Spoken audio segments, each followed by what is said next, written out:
Hello everyone, my name is Ram. Well guys, एक बार फिर से मैं आपके सामने हाजिर हूँ एक नई स्टोरी के साथ। सो वीडियो में बने रहें।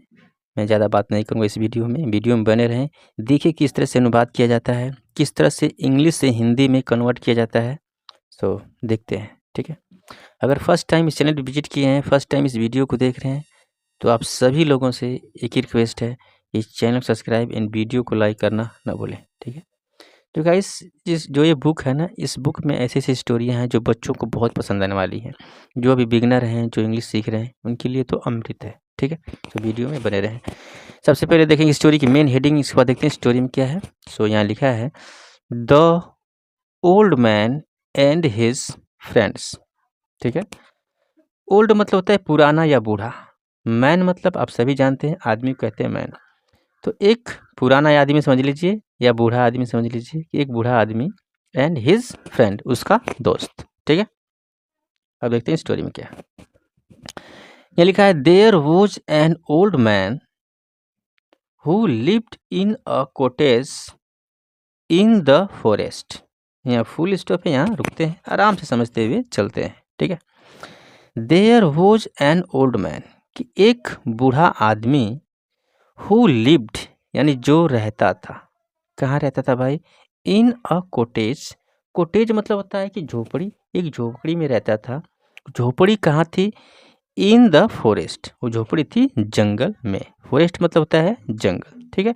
ही was very fond of birds and small animals. He was, वह था, very fond of. Fond of एक स्ट्रक्चर है, इसका मतलब होता है शौकीन होना, ठीक है। जब हम किसी चीज़ का शौकीन होते हैं, जैसे मैं बोलूं कि आपको समझ में एग्जाम्पल के तौर पे आएगा। जैसे मैं बोलूं कि मैं पक्षियों का शौकीन हूँ, यानी पक्षी मुझे बहुत अच्छे लगते हैं, तो मैं कह सकता हूँ I am fond of birds, ठीक है। अगर मैं बोलूँ कि मैं चाय पीने का शौकीन हूँ, तो फिर मैं किस तरह से बोलूँगा? आई एम फॉन्ड ऑफ, फिर आपको एनजी लगाना पड़ेगा, टेकिंग टी या हैविंग टी, ठीक है। वैसे यहाँ लिखा है ही वॉज वेरी फॉन्ड ऑफ, कि वो बहुत शौकीन था किसका? बर्ड्स यानी पक्षियों का, एंड स्मॉल एनिमल्स छोटे छोटे जानवरों का, ठीक है। He loved to see the birds and the squirrel running up and down the trees, ठीक है। ही लव्ड, वह प्यार करता था, टू सी देखने से, सी मतलब होता है देखना, उसको प्यार था देखने से। क्या चीज़ देखने से प्यार था भाई? द बर्ड्स यानी पक्षियाँ, एंड द स्क्वायरल गिलहरी, रनिंग अप दौड़ते हुए, एंड डाउन यानी रनिंग अप मतलब कि चढ़ते हुए और उतरते हुए, कहाँ? द ट्री, पेड़ों पर, ठीक है। एवरी मॉर्निंग प्रत्येक सुबह, he would throw bread crumbs and wait to see the birds and the squirrel feeding on them, ठीक है। ही वुड थ्रो मतलब प्रत्येक मॉर्निंग यानी कि रोज सुबह, ही वुड थ्रो वो फेंकता था, वह फेंका करता था। क्या फेंका करता था भाई? अच्छा गाइस, अगर आप यूज टू का यूज जानते हैं, ठीक है, तो आप ये समझ लीजिए कि यूज टू की जो फीलिंग देता है यूज टू, वही फीलिंग वुड भी देता है।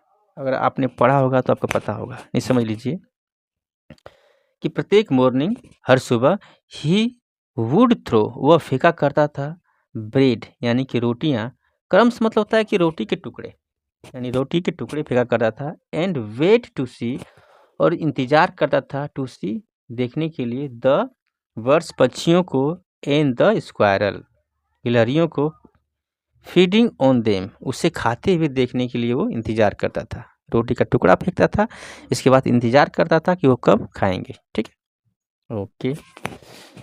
वन डे, एक दिन, he could not wake up early and did not feed the birds. One day, एक दिन क्या हुआ? He could not wake up, कि वह नहीं उठ सका, अर्ली, अर्ली मतलब कि जल्दी यानी सुबह, एंड डिड नॉट फीड, वह नहीं खिला सका, फीड मतलब होता है खिलाना, वह नहीं खिला सका, द बर्ड्स पक्षियों को, ठीक है। There weren't any bread crumbs outside either, were और नोट का कॉन्ट्रैक्शन है वरंट, या आप वर नोट भी कह सकते हैं या वरंट भी कहिए, कोई भी चीज़ कहिए, ठीक है। There were not any bread crumbs, कि कोई भी रोटी का टुकड़ा बाहर नहीं था। यहाँ बैठ जाओ, ठीक है, बैठा। Okay. The birds and the squirrel were roaming outside the cottage, जो चिड़ियाँ थी, एंड द स्क्वायर जो गिलहरियाँ थी, वर रोमिंग, रोमिंग मतलब कि घूमना, वो घूम रही थी, आउटसाइड यानी बाहरी साइड, द कॉटेज यानी झोपड़ी की बाहरी साइड वो घूम रही थी, ठीक है। Let me pep through the window said the squirrel and he jumped on the window सिल, ठीक है। लेट मी पीप, पीप मतलब होता है झांकना। ये बात कौन बोला? स्क्वायरल ने बोला कि लेट मी पीप, मुझे झांकने दो, थ्रू द विंडो यानी विंडो के जरिए मुझे झांकने दो। सेड द स्क्वायरल, ये रली ने कहा, एंड ही जम्प्ड ऑन, और वह कूद गई, द विंडो सिल, विंडो सिल मतलब खिड़की की जो नीचे का हिस्सा होता है उस पर वो विंडो सिल पे कूद कर बैठ गई, ठीक है। Okay. Grandpa why are you still sleeping, और कहे कि ग्रैंडपा, ग्रैंडपा मतलब होता है बूढ़ा दादा, ठीक है। बोले कि बूढ़े दादे, why are you still sleeping, कि तुम अभी क्यों सो रहे हो, तुम अब तक क्यों सो रहे हो। We were waiting for, we were या तो वी आर होगा या वी वर होगा, दोनों में से एक ही होगा। We were waiting for you outside, हम तुम्हारा बाहर इंतजार कर रहे थे। विस्पर द स्क्वायरल, विस्पर मतलब होता है किसी कान में फुसफुसाना, तो फुसफुसाते हुए स्क्वायरल ने कहा, ठीक है, उस आदमी को, ठीक है। द, अच्छा द नहीं पढ़ेंगे, मैं काफ़ी द, इसको दी कह सकते हैं क्योंकि यहाँ पे ओ है, ठीक है। The old man jumped out of his bed, तो वो बूढ़ा आदमी कूदा अपने बेड से यानी अपने चारपाई से, एंड रैन टू ओपन, और दौड़कर खोला, द डोर यानी दरवाजा, ठीक है।